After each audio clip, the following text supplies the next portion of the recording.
নমস্কাৰ। আপোনাৰ জন্ম মাহ অনুসৰি আপুনি কেনেকুৱা ধৰণৰ মানুহ, আপোনাৰ স্বভাৱ কেনেকুৱা, আজি এই ভিডিঅ'টোত আলোচনা কৰিম। আপুনি যদি জানুৱাৰী মাহত জন্ম হৈছে তেনে আপোনাৰ স্বভাৱ কিছুমানৰ ভাল থাকিব, কিছুমানৰ বেয়া থাকিব। ঠিক তেনেদৰে ফেব্ৰুৱাৰী মাহত জন্ম হোৱা মানুহবোৰ কিছুমান ভাল, কিছুমান বেয়া। মাৰ্চ মাহত জন্ম হোৱাবোৰ কিছুমান ভাল, কিছুমান বেয়া।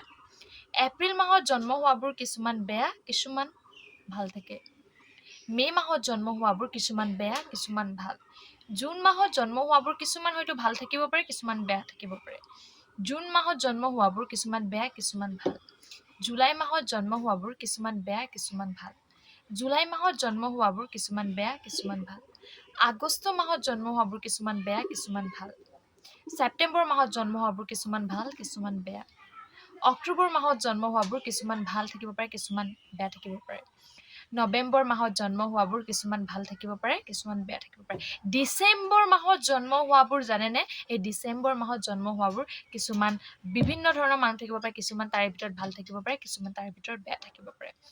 এতিয়া মোৰ ভিডিঅ'টো আপোনালোকে শেষৰলৈকে চাই পালে আপোনালোকে এতিয়া বিভিন্ন ধৰণৰ কমেণ্ট কৰিব, কিন্তু বেয়াকৈ কমেণ্ট কৰাৰ লাভ নাই। কমেণ্ট নকৰিব বেয়া কমেণ্ট। কিয় জানেনে? অৱতৰত এপ্ৰিল ফুল, বেয়া নাপাব আকৌ কোৱাৰ বাবে। আৰু আপোনালোকে ইমান সময় মোৰ ভিডিঅ'টো ইমান মনোযোগেৰে শুনিছে বা চাইছে, তাৰ বাবে অশেষ ধন্যবাদ। অকণমান আজি বোলো আপোনালোকৰ লগত প্ৰেংক এটাকে কৰি লওঁ, সেই বুলি ভাবি আজি প্ৰেংক এটাকে কৰি ল'লোঁ। আপোনালোকে আকৌ বেয়া চেয়া নাপাব আকৌ দেই। ইমান ধুনীয়াকৈ আপোনালোকে মনোযোগ দি চাইছে, বহুত বহুত ধন্যবাদ। আৰু মোৰ ৰাশিফলবোৰ আপোনালোকৰ কেনেকুৱা লাগিলে? যদি ভাল লাগিলে তেনে আপোনালোকে কমেণ্ট এটা কৰি দিব যে ভাল লাগিলে বুলি। তেতিয়া আকৌ নিউ ভিডিঅ' লৈ আহিব পাৰিম, হয়নে নহয়? কিন্তু আকৌ গালি গালাজ নকৰিব আকৌ দেই। জাষ্ট এটা কয় যে এপ্ৰিল ফুলতহে অকল এপ্ৰিল ফুল বনাব পাৰি বুলি 1 এপ্ৰিলত। মই বুলি ভাবিছোঁ এপ্ৰিল ফুল যিহেতু এপ্ৰিল নহয়, অৱতৰতে এপ্ৰিল ফুল বনাই দিওঁ আৰু। সেইবাবে একদম এপ্ৰিল ফুল বনাই দিলোঁ, গম পাইছেনে? কিছুমানৰ ক্ষেত্ৰত হ'ব এতিয়া, কিছুমানৰ ক্ষেত্ৰত ভাল হ'ব, কিছুমানৰ ক্ষেত্ৰত বেয়া হ'ব।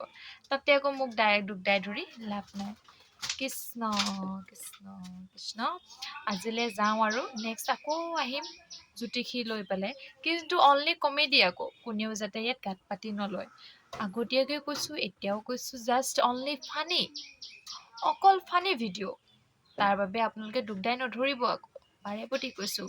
কৃষ্ণ অ' হৰি অ' ৰাম অ'